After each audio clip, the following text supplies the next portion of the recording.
Welcome. In this video, we will explore end behavior of power functions and then polynomials, trying to understand what their limits are at plus and minus infinity.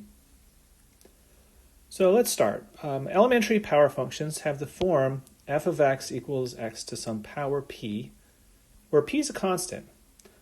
So you can't have the variable in the exponent. And we wish to understand and apply the end behavior of power functions to explore more complicated functions later.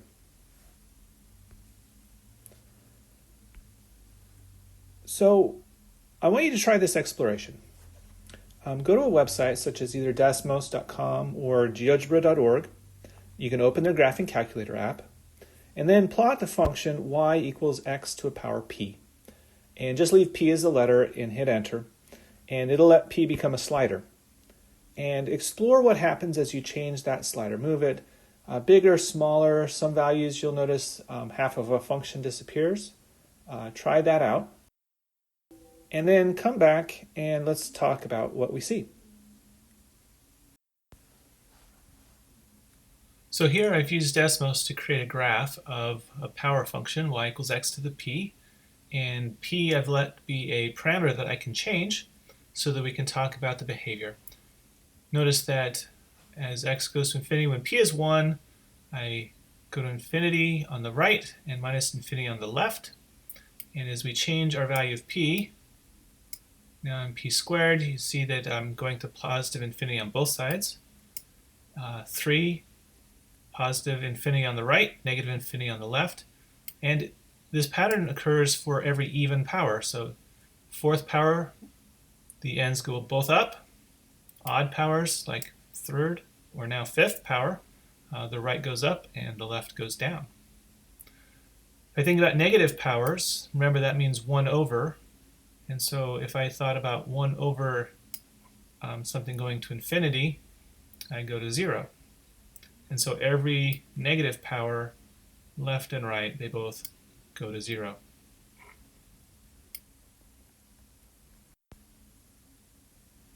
All right, let's summarize what we've learned. So we had different behavior for positive and negative exponents. When we had positive exponents, the right-hand limit, the limit as x goes to positive infinity, was positive infinity. And the reason for that was our graph was looking like a graph that goes up to positive infinity. For negative powers, we had a different behavior. So as x goes to infinity for a negative power, because I have negative powers mean I take a reciprocal with a positive power, my behavior on the right-hand side looked like something like a hyperbola, but only for certain powers. When the power is negative 1, does it actually look like it? I have the limit going to 0. Okay, well that's the right-hand side. For the left-hand side, the limit only exists when p is an integer or an odd root. For other values, that left-hand side doesn't even exist. And so let's think about what happens. I'm going to think about positive powers here. I should have said that. This power is positive. So the right-hand side, we know, goes up. For even powers, the left-hand side also goes up. For odd powers, and again, we're thinking of positive powers, the right-hand side goes up, but the left-hand side goes down because it's negative. One way to think about this is if I take a negative value to an even power, like 2 or 4, I get a positive out. But if I take a negative value to an odd power, I get a negative result. And so that's what's happening here on the left. In order to understand the behavior of polynomials, and remember a polynomial is a sum of multiples of powers, the polynomial has its end behavior that matches its dominant power. And in order to demonstrate this, what you would need to do is factor out the dominant power so that we end up getting a sum of terms where one is a constant and all of the others will end up being negative powers. Okay? So you can tell what the behavior will be by just looking at the highest power, but to demonstrate the limits, we need to do this factoring approach. So we're going to do an example. We'll look at this function f of x equals negative 4x cubed plus 2x squared minus 5x plus 1. And when I want to understand the end behavior, all that really is going to matter is the leading power, the highest power, x cubed.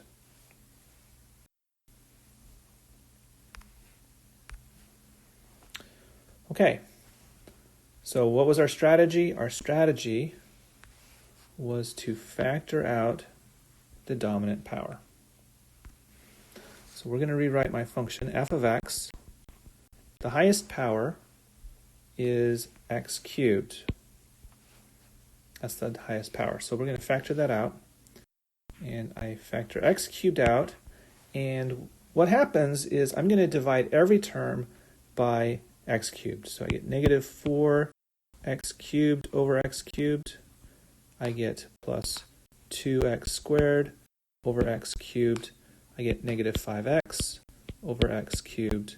And I get plus 1 over x cubed. And what happens is, as I simplify those terms, x cubed over x cubed cancels, and I get negative 4. That's the constant term that we were talking about earlier.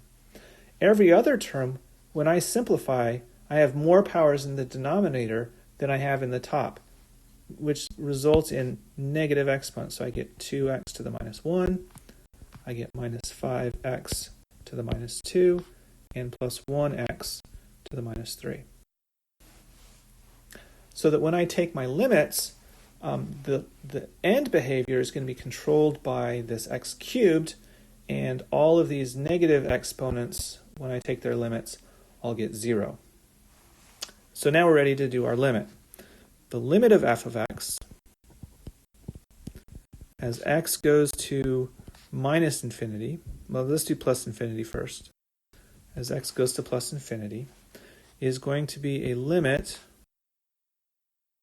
as x goes to infinity of x cubed times this sum of terms, negative 4 plus 2x to the minus 1 minus 5x to the minus 2 plus 1x to the minus 3.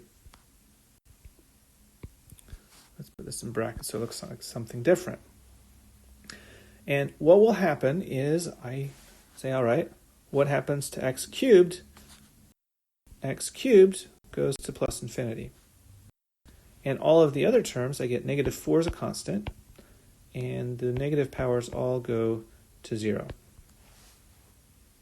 And so I have negative 4 times infinity. That gives me negative infinity. And that's my end behavior on the right. This graph goes down on the right. So my function goes down on the right. As I go to the left, the limit as x goes to minus infinity of my function, I have a limit as x goes to minus infinity of the same factored version, x cubed, and then I have the sum of terms. Negative 4, that's my constant, and a bunch of terms, let's fix that, a bunch of terms with negative exponents. Oh, missed a parentheses. All right, so what happens to x cubed as I go to negative infinity? That's an odd power, so I get negative infinity times negative 4 plus 0. All those negative exponents go away in the limit. And negative 4 times negative infinity, that'll be plus infinity. And so on the left, my graph goes up. And notice that's exactly what, that's an awful graph. That's what negative 4x cubed would look like. All the other terms might make it so that my graph has, the center moves around a little bit, but the end behavior is the same.